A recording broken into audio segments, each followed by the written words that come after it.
Dear Patriots, before the news starts, please, subscribe to our patriotic channel by clicking the subscribe button. Give us a thumbs up to this video. Don't forget to leave your opinion below in the comments section. Share the news on Facebook and Twitter so you friends see it. Thank you. He's beautiful. Bryan Cranston says some creepy things about Colin Kaepernick. Breaking Bad star Bryan Cranston had some really high praise for Colin Kaepernick. He loves how Kaepernick is protesting and even called him very patriotic. Dissent is one of the pillars of being an American. It's how our country was formed, through dissension, said Cranston. He then said Kaepernick is not preventing anyone from singing or partaking in how they want to experience that moment. He's quietly, respectfully, being silent. I think it's a beautiful way of protesting the racial injustice that he feels is present. And I share that with him. There is an injustice, said Cranston. He went on to compare the situation with Kaepernick to his new film Last Flag Flying. That's what we explore in Last Flag Flying, the similarities between a GI in Vietnam and a GI in the Iraq War. We try to do it honestly. It's not a slam of the military. It's an examination of it. To say there are good parts and there are bad parts, just as with anything in life, said Cranston. I'm a guy who would be deemed a liberal from Hollywood. I think that should be stopped as well, he said. That because you align yourself with a social policy that is more liberal than others may be, that doesn't make me not patriotic. Because I'm not wearing an American flag pin on my lapel doesn't make me unpatriotic. It's not that. It's who you are. It's your actions. It's your belief. It's how responsible you are in your conversations, said Cranston.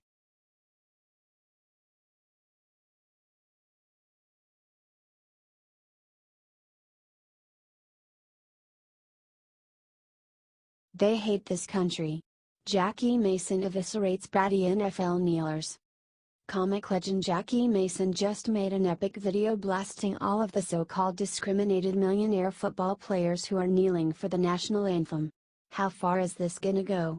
You think pretty soon they'll start holding their noses during the Pledge of Allegiance? Said Mason. Did you hear about all these actors who have all this sympathy, and they're all identifying with everybody who's down on their knees? They're walking around, as soon as they see somebody, they get down on their knee. You know why? They're looking for an opportunity to show you how they can't stand this country. The more money they make, the more they hate this country, said Mason. How do you suffer from discrimination with $3 million in each pocket? Another reason they're kneeling is because they can't stand Trump, said Mason.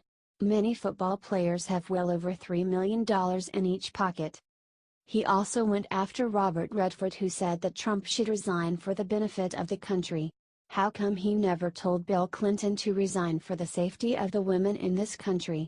Incidentally, I would ask Robert Redford to resign, but I don't know from what, because the man hasn't been working in 30 years, said Mason. Did you see Robert Redford's last picture? You know why you didn't see it? Because the only place it was seen was his own living room.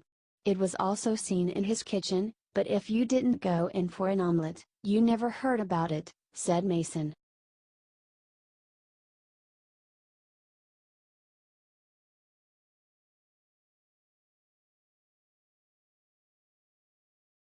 Jimmy Kimmel blames Second Amendment nuts for Vegas again. Ben Shapiro crushes him.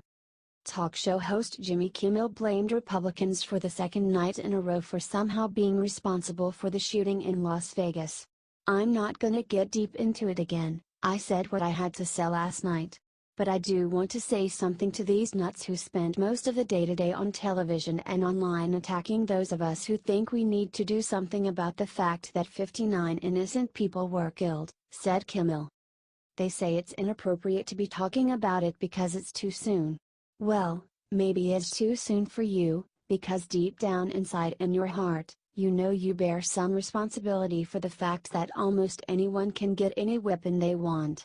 And now you want to cover yourself until the storm of outrage passes, and you can go back to your dirty business as usual, said Kimmel.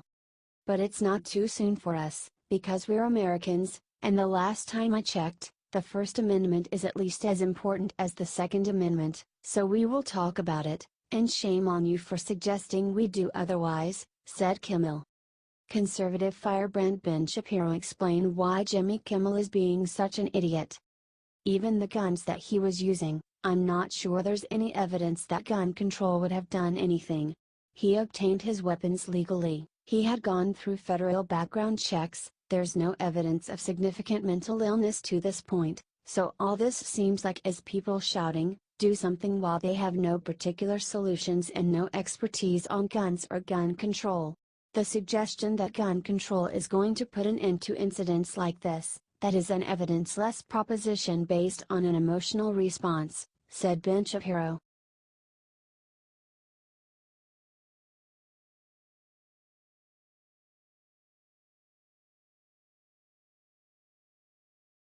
Lawyer Lisa Bloom caught paying women shocking amounts of money to come forward against Trump.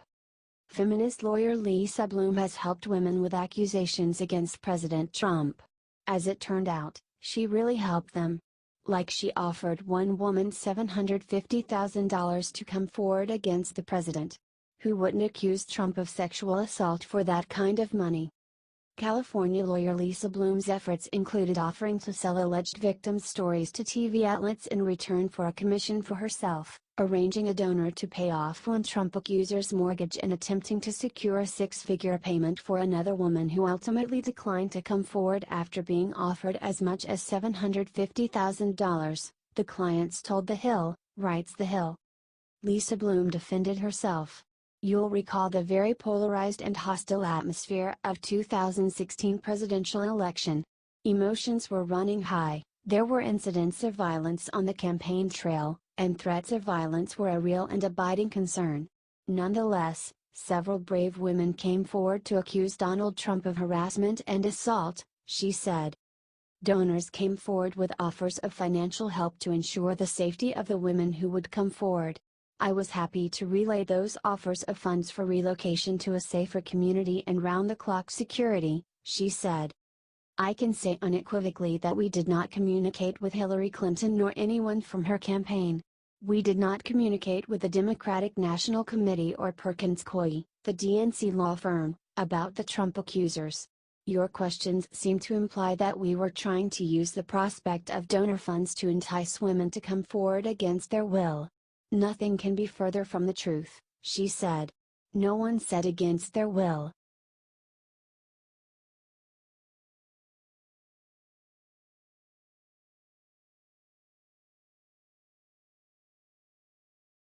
Whoopi says there's no war on Christmas and that it's only in Trump's head. Liberals have been suing people who want to put up nativity scenes in public places, and former Rhode Island Governor Lincoln Chafee even went so far down the political correctness tunnel that he officially renamed the state capitol's Christmas tree a holiday tree. This does not even cover how countless leftists have been whitewashing the religious holiday by arm-twisting people to use inoffensive terms like Happy Holidays and Season's Greetings instead of Merry Christmas.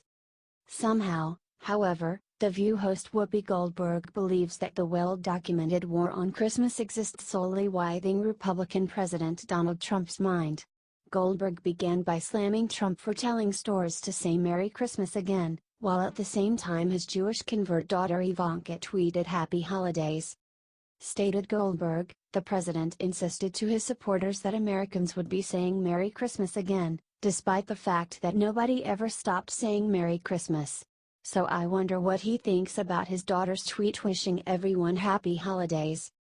She went on, lots of people will say happy holidays because not everybody celebrates Christmas, but that doesn't mean that we all can't party during the holiday or the Christmas holiday or whatever, okay? Conservative Meghan McCain disappointingly backed her up, saying, I don't interject myself into the war on Christmas because I think it's gravely overblown. I've never said Merry Christmas to anyone ever and they've been offended. I don't think that's something that exists. Co-host Sunny Hostin then asked, so where is that coming from? Answered Whoopi, his brain. Do you think the biased hosts of The View are part of the war on Christmas?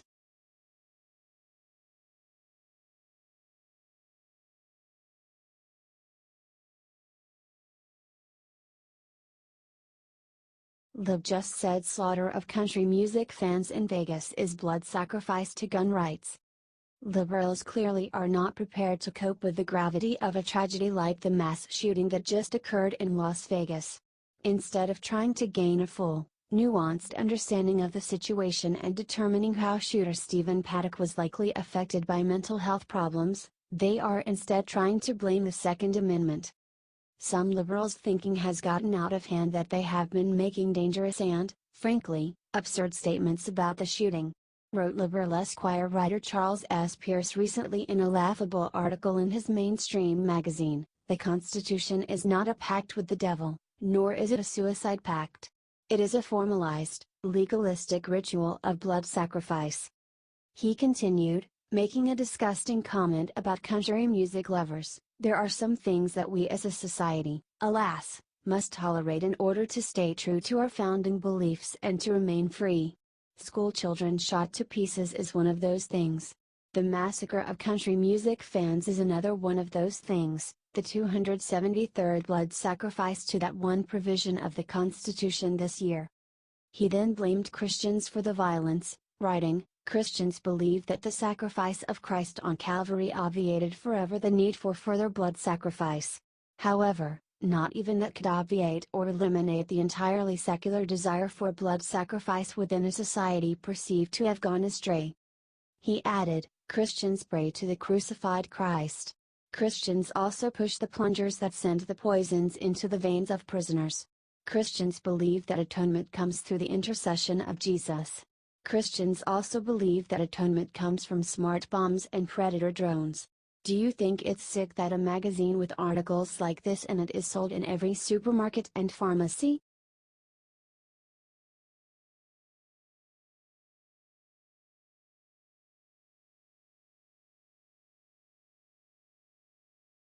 MSNBC's Joy Reid makes a disgusting accusation against Trump for standing up to San Juan mayor. SNBC's Joy Reid made a disgusting accusation against President Trump for daring to criticize the mayor of San Juan. It is interesting that Donald Trump's reflex is to say that a woman of color, is an ingrate, or to attack, or to say the people of Puerto Rico essentially are too lazy to help themselves, want something from the federal government that they won't provide to themselves, said San Juan, ignoring the fact that President Trump isn't the one who started it. He actually went on that tweet storm, which was the most he had talked about Puerto Rico at all, a year to the day after he attacked Alicia Machado, the former Miss Universe. Donald Trump has a particular reflex to attack women of color, and to signal boost to his base this idea that people of color are lazy and dependent and won't do for themselves. He's sharing that with a large portion of his base, said Reid. He's evincing what we eventually did see in Katrina, this idea that the people who were, suffering in New Orleans were at fault, that they were people who were undeserving and unworthy. That had a racial component. This has a racial component, said Reid. The difference is George W. Bush wasn't leading the white tribalism that did eventually get turned on the people in the Katrina situation. Donald Trump is leading it, said Reid. Joy Reid is proving to be one of the most intellectually dishonest people on all of television, and that is saying a lot.